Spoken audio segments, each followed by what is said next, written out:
अस्सलाम वालेकुम। मैं हकीम मोहम्मद शहजाद और आज हम हाजिर हुए हैं नए टॉपिक के साथ और वो टॉपिक है निफास का रुक जाना। निफास बोलते हैं जिस वक्त बच्चा पैदा होता है, बच्चा पैदा होने के बाद जो ब्लीडिंग चलती है उसको उर्दू में निफास बोलते हैं। और ये निफास अगर सही मुकम्मल तरीके से साफ़ हो जाए तो औरत के जिस्म के अंदर कोई बीमारी नहीं बनती। ये साफ़ होने के बाद औरत का जिस्म भी साफ़ हो जाता है। बाज़ मरतबा ऐसा होता है हमारी जो बच्चियां हैं इनको इस चीज़ का इल्म नहीं होता है। जिस वक्त बच्चा पैदा हो जाता है ठंडी चीज़ों का इस्तेमाल कर देती हैं, ठंडे पानी का इस्तेमाल कर लेती हैं या ठंडा पानी वगैरह से इस्तिंजा कर लेती हैं, छोटा या बड़ा, तो इसमें ये प्रॉब्लम पैदा हो जाती है। यहाँ तक कि तिब के अंदर बताया जाता है अगर औरत को हैज़ हो रहा है, एमसी हो रही है, पीरियड हो रहे हैं, तो उनको चाहिए कि वो ठंडे पानी से नहाना में ठंडा पानी इस्तेमाल ना करें। इससे एमसी रुक जाती है, ये ब्लीडिंग होता है ये रुक जाता है, इससे बहुत से प्रॉब्लम पैदा हो जाते हैं।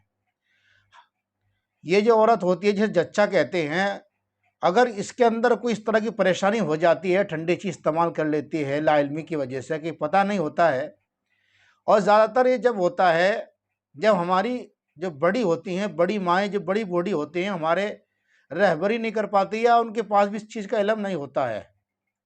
बाज़ औरतों को देखा गया इनके पास इतना बेहतरीन इल्म, बच्चों को अगर बच्चा रो रहा है, परेशान है, तो देख अंदाज़ा कर लेते से फला बीमारी है, फला दी चीज़ देनी चाहिए। सबको तो नहीं होता है, किसी किसी को होता है। जिन औरतों ने इस पर तवज्जो की है उनके पास मालूमात का ख़जाना है, और मैं देखा हूँ ऐसी औरतों को, तो मुझे इनसे बहुत फ़ायदा हुआ। अगर कभी ऐसा हो जाता है कि निफास रुक जाता है, बार मतलब ऐसे निफास रुकने की वजह ठंडा गर्म इस्तेमाल करने की वजह से पानी उससे रुक जाता है, अंदर गांठें बन जाती हैं, और गांठें बनने के बाद फिर रहम के ऊपर जो है गोला बन जाता है, जिसे बाऊ गोला कहते हैं। और ये गोला बड़ी खतरनाक शक्ल इख्तियार कर लेता है, घूमता घूमता कभी छाती में आ जाता है, कभी इधर आ जाता है, कभी इधर आ जाता है। बाज़ मरतबा औरतों को जो है गले के अंदर भी ये जाके जो है ना बैठ जाता है, बड़ी तकलीफ हो जाती है, सांस लेने में दिक्कत होती है। यहाँ तक कि इस बाऊ गोला का मामला ऐसा बनता है कि किसी जिन्नात का असर हो गया है, जादू का असर हो गया, किसी खबीस प्रेत का असर हो गया है। अगर उससे पूछा जाए क्या तुम्हारे पेट के अंदर से जो है कोई चीज़ ऊपर नीचे से ऊपर को चलती है और गले में आकर बैठ जाती है, तो वह कहती है हाँ ऐसा ही महसूस देता है। यहाँ तक कि बाज़ औरतें बाऊ गोले की वजह से, बाऊ गोला कब बनता है जब निफास का खून रुक जाता है, एक घोला से फिरता रहता पूरे पेट के अंदर, जिस्म के अंदर। बड़ी बड़ा तकलीफ का मौजू होता है ये, बड़ी तकलीफ दी बीमारी होती है। इससे आदमी औरत बहुत परेशान हो जाती है, और इसका सस्ता इलाज और आसान इलाज क्या है, वो है नमक। अगर आप नमक को आधा ग्राम गर्म पानी से सुबह दोपहर शाम खाना खाने के बाद इस्तेमाल करते हैं, तो रुका हुआ जो निफास है वो निकलना शुरू हो जाता है, पिघलना शुरू हो जाता है, क्योंकि नमक का जो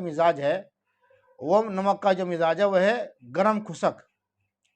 और ये चीज़ें सर्दी खुश्की खुश्की सर्दी से ये चीज़ इंसान के जिस्म के अंदर रुक जाती है। और जिस वक्त औरत का मामला जो है हैज़ वगैरह का होता है, निफास वगैरह का होता है, तो ये भी गुदूद नाकिला तेज़ होकर के जो है रुतबत बाहर खरिज होती रहती है। तो इसलिए अगर इस तरह की शिकायत आ जाती है, आप नमक का इस्तेमाल कीजिए। अगर आप नमक का इस्तेमाल नहीं कर सकते हैं तो इसके अंदर बायोकेमिक नेट्रम म्यूर 6 भी इस्तेमाल कर सकते हैं।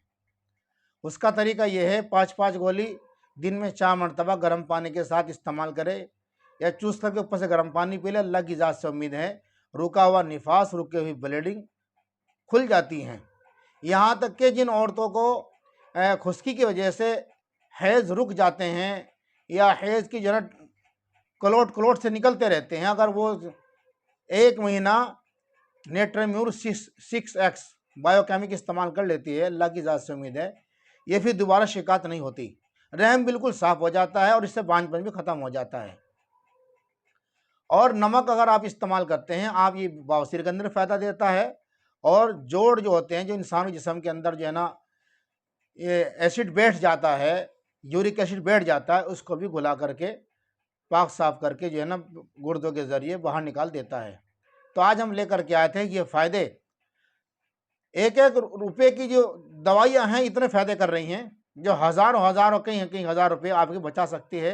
अगर आप जो है ये इल्म हासिल करना चाहते हैं तो कोई हकीम आपको कोई नुस्खा बतलाता है, पहले आप उसे उसका तजर्बा कीजिए। आपको अंदाज़ा होगा इस हकीम के, इस बंदे की बात में कितनी सच्चाई है और कितना दम है। आदमी सुनकर सोचता है कि तो वैसे ही कह रहे हैं सब्सक्राइब बढ़ाने के लिए और व्यूज़ बढ़ाने के लिए, ऐसा नहीं है। आप जो नुस्खे हम बताते हैं आप उसे इस्तेमाल कीजिए, आपको अंदाज़ा होगा कि हमारे चैनल पर कितने बेहतरीन नुस्खे, कितने मुजर्रबात जो हमने ज़िंदगी में किए आपको दे रहे हैं। आप इससे फ़ायदा उठाइए और हमारे चैनल को सब्सक्राइब कीजिए, लाइक कीजिए, शेयर कीजिए ताकि आपको फ़ायदा हो जाए और उम्मत को फ़ायदा हो जाए।